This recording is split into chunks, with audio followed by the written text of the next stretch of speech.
Hi there, my name's Sam. Whoa! It looks like a couple of my pilot friends are on their way to Beijing. Let's listen in on what they have to say. Ladies and gentlemen, this is your captain speaking.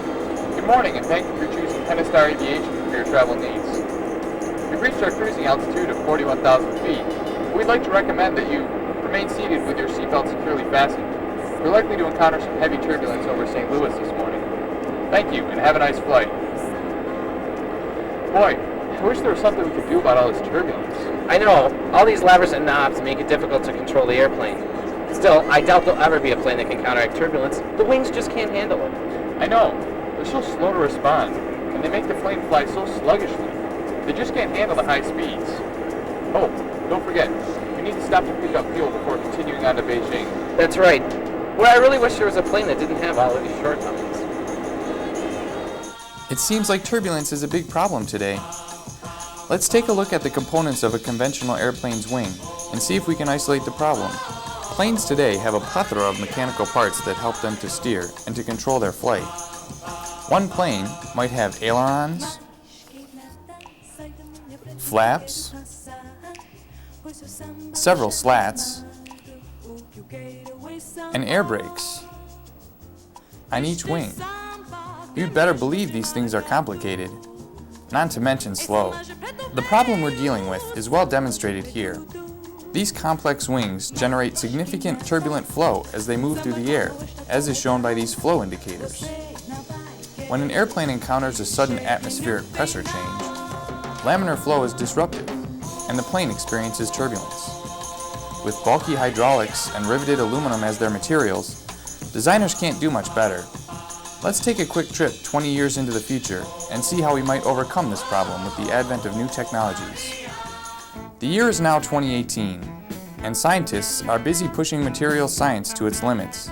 They believe they have discovered a solution to our problem using alloys of the simple metals titanium, nickel, and copper. In the right proportions, these alloys have what's called a shape memory. After having been formed to a preset shape, this wire has been bent into a loop. When it is immersed in a hot water bath, it reforms to its original configuration with amazing speed and force. The reason for this can be seen on the molecular level. At room temperature, the alloy is at what is called its martensitic phase. When the wire is bent, the nickel and titanium atoms, seen in silver and gray, shift to one side, but they remain ionically bonded to the same neighboring atoms.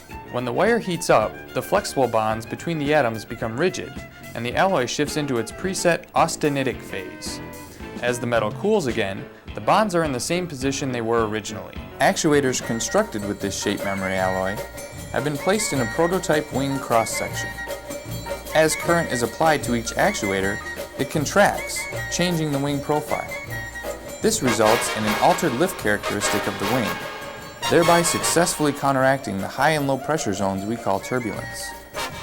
Making wings like this resulted in a number of consequences and required designers to make quite a few changes in their planes. Engines couldn't be mounted on the bottoms of wings anymore, so they were mounted in most cases to the back of the fuselage. Also, fuel stored in the wings would have made them far too bulky to flex. The new planes that were designed overcame many of these challenges though. Computers in the cockpit of this new plane read data from a pressure-sensitive membrane on the wing surface and from a look-ahead radar sensor. Using this information, it sends current to the appropriate actuators, changing the shape of the wings just enough to counteract the incoming atmospheric differences. This system not only eliminates turbulence, but it also allows far greater speeds and reduces fuel consumption. Those advantages benefit everyone, from the passenger to the pilot to the planet. But there's always new things to be discovered, so I'll see you in 20 years.